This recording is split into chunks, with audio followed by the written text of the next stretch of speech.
What's up everybody, it's Sean here and I'm here today to give you guys a review of the Air Jordan 1 Retro High OG in this taxi or yellow toe colorway. Today's video is brought to you by Heffelux. Heffelux is my all-time favorite sneaker insoles, and they sell eTPU insoles, which essentially is the same material you'll find in Adidas Boost.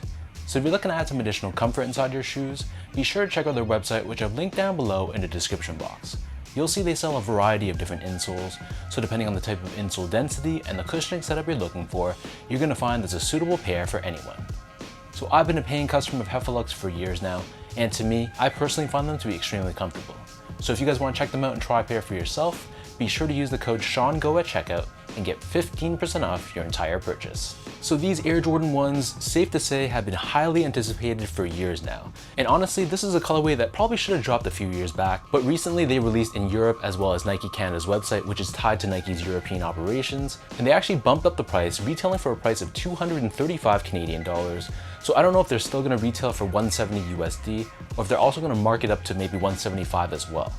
Either way though, the colorway for this shoe is taxi, black, and sail, and for obvious reasons, this shoe is also nicknamed the yellow toe colorway. So first things first, here's a quick look at the box, and as you can see, this comes in a yellow-based cardboard box with this oversized Nike branding on the top in black, and you can see the same branding is found on the sides of the box as well. As for the shoe itself, so this is your classic Air Jordan 1 High construction. Taking a deep dive into the details, on the toe box, we have this taxi colored leather, which is more of a deep yellow with a bit of an orange tone to it, which is exactly the shade of yellow you'll see on a taxi cab. Just like all your other Air Jordan 1s, it has this perforated finish to it, and then surrounding the front toe cap, we have this smooth black leather. The same black leather covers the eyelets of the shoe, and then beneath this on the mid panel of both sides, we have this very tumbled sail colored leather. Overlaid on top of this, we have a black leather swoosh, and then surrounding the side flaps of the shoe, we have more of that taxi colored leather, and debossed on the lateral side, we have the Air Jordan Wings logo, which is done in the shiny black finish. Above this, surrounding the top portion of the ankle collar area, we have more of that black leather that we saw previously, and then covering the bottom heel, we have another panel of taxi colored leather. In terms of laces, so these come standard with these flat style black laces, and I don't know if my pair was just missing laces, and I tried to check on eBay and on Facebook to see if other people got some spare laces with theirs, but at least for my pair, it was missing the obvious white and yellow colored lace that I would have expected would come with this shoe. Underneath this, we have your traditional nylon tongue, which is done in this black colored finish, and at the very top, we have the sail tag with Nike Air branding in taxi. The inner collar of the shoe is just your typical Jordan 1 lining. This is covered in the black colored nylon, and it's slightly padded just like usual. And then as for the insoles, just like most of your recent Air Jordan 1s, this actually comes with a polyurethane insole. It's lined in a taxi color textile on top, and we have Nike Air branding stamped on the heel in black.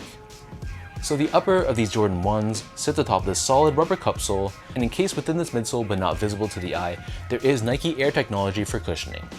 And then turning this pair over to the bottom, here we have your classic Jordan 1 outsole. This is entirely constructed out of a taxi colored rubber. We have that circular pivot point on the forefoot, along with Nike branding right in the center. So that breaks down the look and the construction of these ones.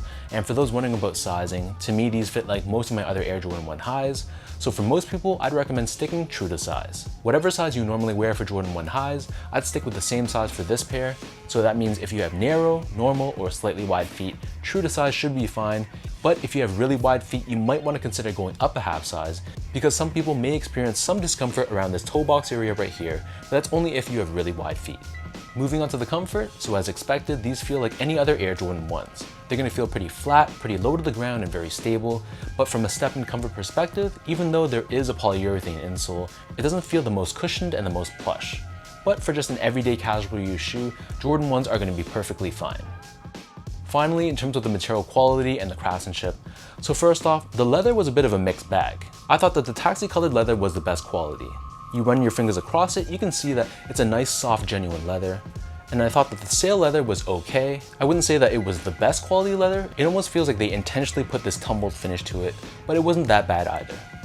But the black leather they used on the toe box and around the collar area, this felt slightly more stiff. And if you look at it real closely, you can see that they debossed pores onto it to make it look like a more quality leather, but in reality, it's not high quality at all. But from an overall build and craftsmanship standpoint, I thought my pair was pretty solid. Sometimes you can have a lot of glue stains and things like that, but for my pair at least, it was perfectly fine. No issues, major or minor, to complain about, so I was pretty happy in that respect.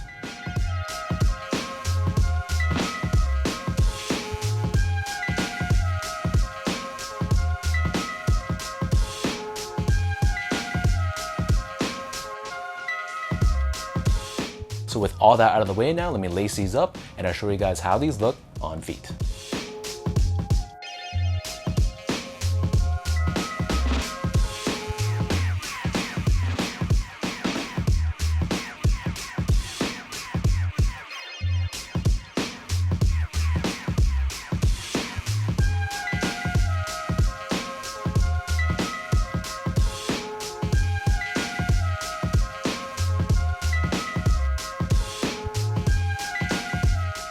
When Jordan Brand released the Pollen colorway, that shade of yellow wasn't the yellow that I was looking for. In comparison to this one, I really like the Taxi color much more. I like that deep golden yellow, it has that slight tint of orange to it, and I love how the sail and the black complements the shade of yellow perfectly. I've heard rumors that this is supposed to be one of the biggest Jordan releases of the quarter, and I just checked resale prices on the secondary market, and they're hovering for barely over retail. So that's a good thing for those that are waiting for the US drop, or for those who took an L in Europe and Canada and are looking to pick these up on the secondary market. I also think this is a very good alternative to the yellow ochre Air Jordan ones from the Best Hand in the Game pack. So if you guys struck out on that one and you don't want to shelf out a ton of money for resale, then this is a really good alternative. So let me know in the comment section down below what you guys think about this Taxi or Yellow Toe Air Jordan 1 High. What are your overall thoughts on the execution of this colorway? And for those watching, have you grabbed these, or are you waiting to grab these? Or are you not feeling this colorway and it's going to be a pass for you? If you guys like this video, be sure to like, comment, and subscribe to my channel if you haven't yet. You can follow me on Instagram at esco8, check me out on Twitter at sean.go, and visit my website as well at seango.ca. So until next time, thanks so much for watching. Hopefully you guys enjoyed this video, and I'll catch you guys all in my next review.